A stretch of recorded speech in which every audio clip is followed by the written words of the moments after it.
On today's really useful guide, we find out how some deaf or hard of hearing students are improving their reading and writing skills. Spelling words that sound the same. What's the difference between it's without an apostrophe and it's with an apostrophe? And dealing with teenagers. We find out how communication is the key when dealing with young adults. Some people can come across barriers when they're making the decision about returning to education. For example, you might live in an isolated part of the country, which makes it hard to get to classes. Or maybe you don't know anyone who wants to do classes and you find the idea of going back to education on your own a little bit daunting. Then there can be other obstacles. You might have a specific learning difficulty like dyslexia or dyspraxia, or physical disabilities such as deafness or cerebral palsy. You would think that the ability to hear is important for learning, yet deaf people manage without it. The ability to hear is an important tool for learning for many people, yet people who are deaf learn extremely well without this ability. We visited some people who are overcoming their deafness and learning more about reading and writing in English.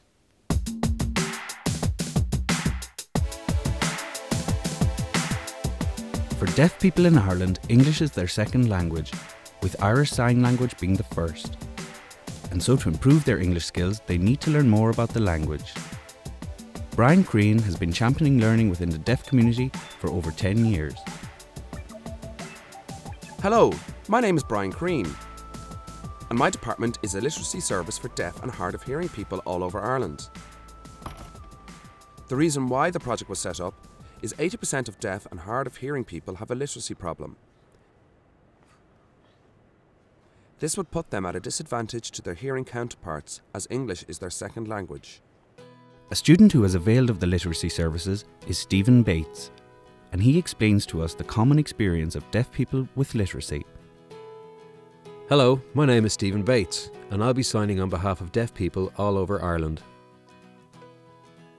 Within the deaf community, there are two different groups: profoundly deaf children attending a deaf school and growing up signing, and deaf children attending mainstream school. However, these groups have something in common, and that is oppression and feelings of frustration, discomfort, and the lack of self-confidence at constantly being told that they cannot do something.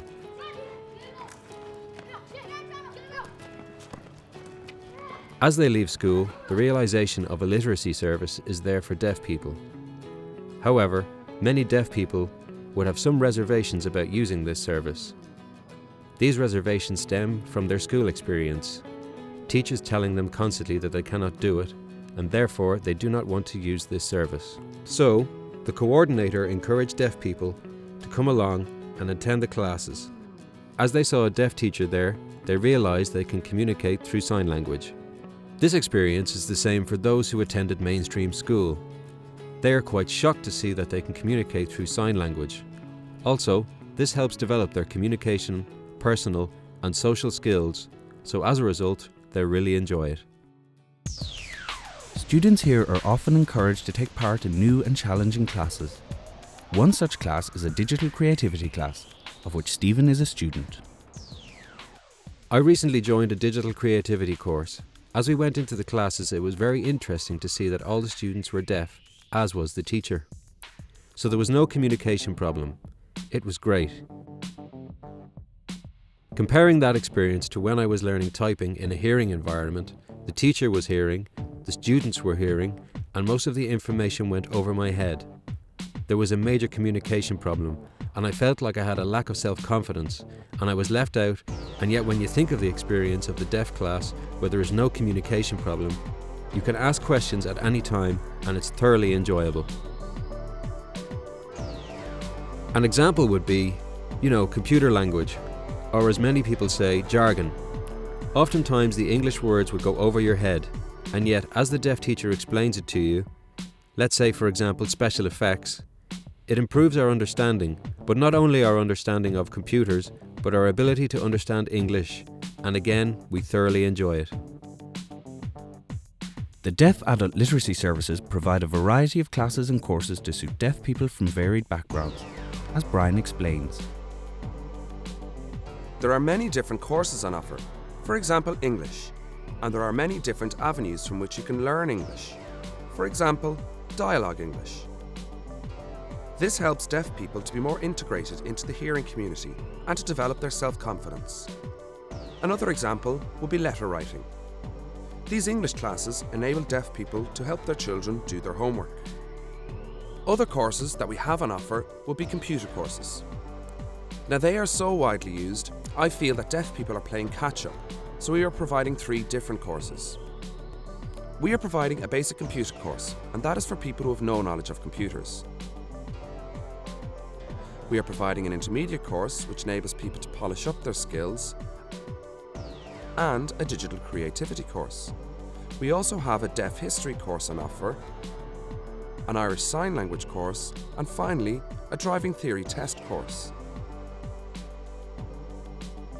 In the future, we hope to expand and put more courses on offer.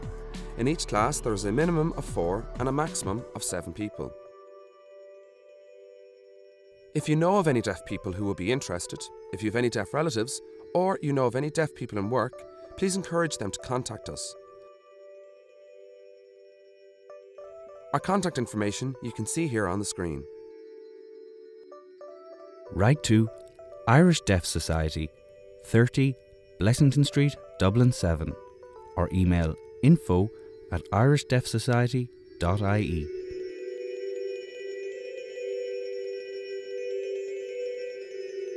Well, we're joined today by Aoife O'Brien and David Murphy, who both have disabilities and who've gone back to education, and also by Phil McCabe, who's coordinator of the E4 project in Killester in Dublin. Phil, just starting with you, can you tell us a bit about the E4 project? What is it? Well, the E4 project is for educationally disadvantaged individuals, ex-offenders and people with disabilities. The project is European funded by the Equal Community Initiative. It's to see people go back, upskill and be trained that they can gain sustainable employment in the community or wider community. This is a new idea, isn't it? Very much so. Yeah, and do you think it's working? Fantastic. Brilliant. Now you're, let me get this right, personal effectiveness and communication skills tutor. That's right. What's that? Well, both Eve and David would explain that even better than myself, I suppose. When I say a module, I mean a subject. Okay. Personal effectiveness is a module. Subject, communications is also. So in personal effectiveness, we would be focusing an awful lot on group work, developing your interpersonal skills, which is what employers value nowadays in the workforce, that you can work as part of a team. So a lot of group work, a lot of understanding the roles within groups, and having sort of space and respect for other people's point of view. Okay. Aoife, this sounds very different from education was when you left school in 1990, wasn't it? Yeah. Is it very different? It is. It's extremely different. How? Because you're mixing with more categories of people. Right. And some people might have a disability of some sort. And other people wouldn't have any disability at all. Yeah, so there's a good mix of people there. When you're in the different learning environment, you go at your own pace. That's important, is it? Yeah. Yeah. So if there's something about the course that you want to change, you can talk to the tutors, can you? Yeah, Like we Phil? can at any stage. And do they listen to you? Yes. She listens to you? Yeah. Okay. Now, David, what made you want to return to learning? When I'd done the Intercert and the Leaving Cert, and I had done secretarial courses after that. And when I'd finished them, there was a void. There was nothing there for me. So when I heard about the E4 course starting last year, I decided to give that a go. You jumped at it? I jumped at it then. And what do you hope to get out of it? Employment. That's the end game. Yeah. Not Are you bad. confident about that Well, now? I hope to get something.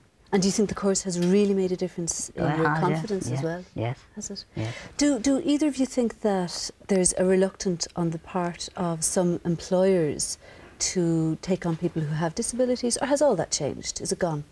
No, there's still a big reluctance on Is there? employers. Yes. And how do you think that can be tackled? what I would say to employers is look the person and don't look at the disability. Yeah. Is it changing though? Is it getting a bit better? It is very slowly, yes. Yeah, and I suppose courses like this, places like this, the It's E4 learning. opening people's eyes up. Yeah. David, you did your work experience now as part of the course in Clontarf Castle, a fantastic place. What were you doing there? I was doing office work in the conference and banqueting office. And how did you find that? Oh, very interesting. Yeah. Is it something that you'd like to continue Yeah, I'd like to to do office work in the main long run. Yeah. When you're doing the course now, Yes. in the print finishing office in Killester, Yes. there must be a lot of codes for the different print colours. Do you have any tricks Well, around no, to remember? the thing would be more or less it would be a data entry into the computer. Yeah. People giving in orders. Well, sometimes when we're trying to figure out how to spell a word, we use the sound of that word. However, some words that sound the same are, of course, spelt differently, which can make things a bit tricky. Here are some tips that might help you out. Spelling words in English can sometimes be tricky. Think of pair and a pair of socks. Way or which way. In fact, up to a third of all spelling mistakes happen when people confuse words that sound the same but mean something different. In this sentence, it's true. How is the word it's spelled? It's true. Sometimes it's is spelled with an apostrophe, like this, while other times it's spelled without an apostrophe, just ITS. It's really easy to confuse them. The way to know the difference is to remember that it's is the shortened form of it is. We take the I out of it is, replace it by an apostrophe to show that something is missing, and join the letters together to get its. If you want to know if you should use the spelling IT apostrophe S, see if the sentence would work if you use the words it is. In the sentence, it's true. How is the word it's spelled? It's true. It is true. IT apostrophe S, true. It's true. It's a strange thing. It's a strange thing. It is a strange thing. IT apostrophe S, strange thing. It's a strange thing. What about this one? The horse hurt its leg. How is it spelt in that sentence? The horse hurt its leg.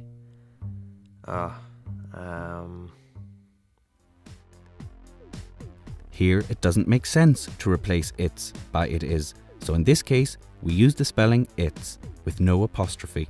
The horse hurt its leg. The horse hurt its leg. ITS without the apostrophe. The restaurant opened its doors. The restaurant opened its doors.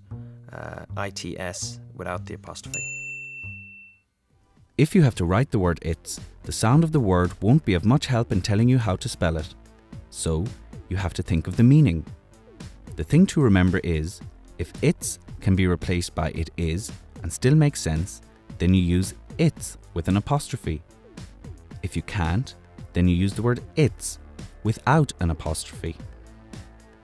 You might find it helpful to learn one example really well, like it's good to talk. If you remember that sentence, it will help you know the right spelling to choose.